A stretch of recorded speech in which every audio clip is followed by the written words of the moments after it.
So what is N-acetylcysteine? Well, N-acetylcysteine, or NAC as it's commonly known, is a slightly modified version of the sulfur-containing amino acid cysteine.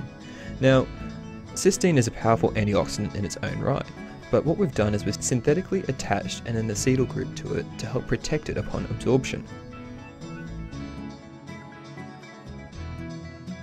So when we ingest cysteine, it is rapidly oxidized into glutathione within gut tissue.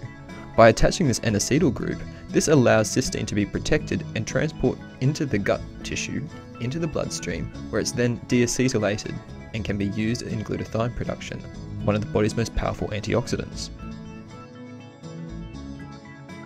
So N-acetylcysteine has been used in medicine for over 40 years. It's been used intravenously as an antidote to paracetamol overdose, and it's also been used as an inhalant in cystic fibrosis and chronic bronchitis patients with chronic respiratory mucus congestion. So over time, more and more research has come to the forefront of the clinical applications of N-acetylcysteine and some of the activities that it may possess. This is particularly exciting, especially in the mental health component. So let's take a closer look at the functions of N-acetylcysteine. N-acetylcysteine also has an immunomodulatory aspect. So it's been found to decrease the interleukins, particularly 1-beta and N6. It also has a role in decreasing the TNF-alpha, as well as the NF-kappa B.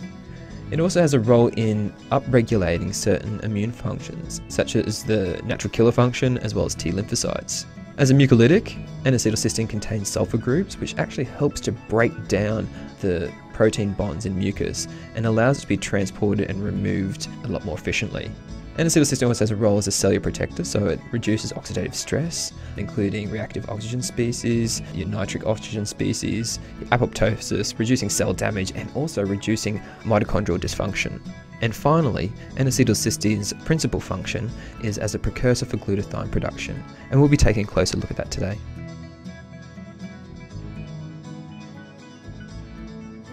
Now the glutathione pool, or the quantity of the glutathione pool, is determined by two factors.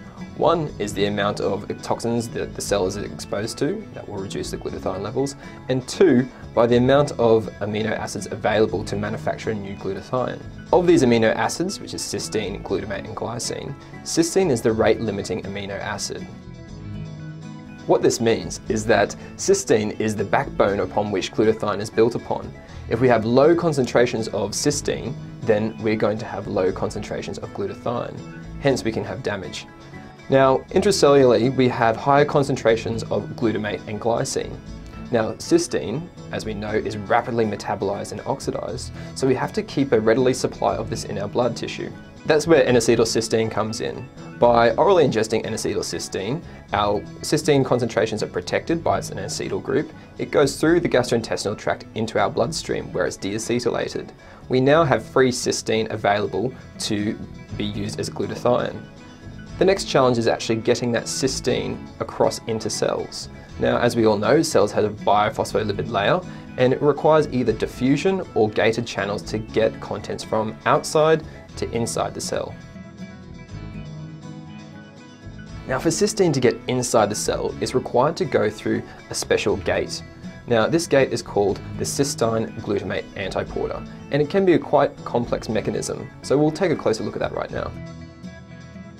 Now, I want to point out that I said it was a cysteine, not cysteine antiporter. Cysteine is 2 molecules of cysteine, and cysteine is the currency of which this whole antiporter operates. Now, when we talk about the antiporter, think of it almost as a revolving door. And what it wants to do, it wants to get cysteine into the cell so it can produce glutathione. But in order to do that, it needs to exchange a certain substance from inside. Now, by chance, that cells have higher intracellular concentrations of glutamate. It wants to get rid of that glutamate to take in a cysteine. So what happens is one of these cysteine molecules will enter the cell in exchange for one glutamate molecule. Once inside that cell, that cysteine separates into 2 cysteine molecules, and each of those can go on to produce a glutathione molecule. So as you can see, this is why it's important to have high extracellular concentrations of cysteine to keep up this glutathione production. So taking the antiporter into consideration, this is why supplementation of N-acetylcysteine is more beneficial or efficacious than taking glutathione. To actually get glutathione, the substance, it has to be broken down into those 3 amino acids to get that cysteine. It then has to break down another glutathione molecule to pair to another cysteine, and then it has to go into the cell through the antiporter. Whereas with N-acetylcysteine, all it has to do is be absorbed through the blood and deacetylated. So that brings us to the clinical applications of N-acetylcysteine. Now, N-acetylcysteine is a multifaceted nutrient and has a role in a range of health conditions. N-acetylcysteine has been of particular interest in the last couple of years. Now, N-acetylcysteine is supportive in a variety of health conditions, including mental health, immune function, respiratory function, fertility and reproductive health, as well as liver support and intoxicities. So recently, N-acetylcysteine has received a great deal of attention, particularly with its role in mental health. This is focused on addictions and behavioural concerns. So what they found is N-acetylcysteine has been shown to be beneficial as an adjunct to addiction management and withdrawal symptoms, addictions such as nicotine, cannabis, cocaine, gambling, and even food addictions. In behavioural concerns, such as nail biting, skin picking, and obsessive compulsive disorders, N-acetylcysteine has reduced the severity of these conditions. Now, we've already discussed the mucolytic properties of N-acetylcysteine as an inhalant. However, the respiratory effects of oral administration of N-acetylcysteine are also promising. So they found that N-acetylcysteine improved cough, sputum, and the spirometric components in bronchiolitis patients. And it's also reduced the severity in bronchitis in adults as well as children. It's also been beneficial in obstructive sleep apnea, cystic fibrosis, and children's respiratory conditions.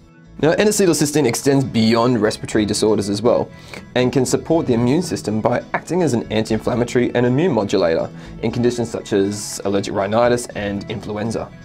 N-acetylcysteine has been beneficial in supporting both male and female reproductive health, showing positive results in endometriosis, polycystic ovarian syndrome, and male fertility. In liver and metabolic health, N-acetylcysteine has demonstrated to support cardiovascular and hepatic systems in conditions such as non-alcoholic fatty liver disease or NASH.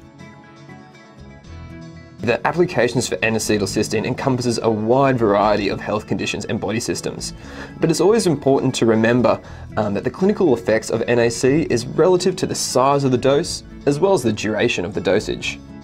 For more information of the evidence-based prescribing, please refer to our N-acetylcysteine clinical applications chart. You can find this at www.bioconcepts.com.au.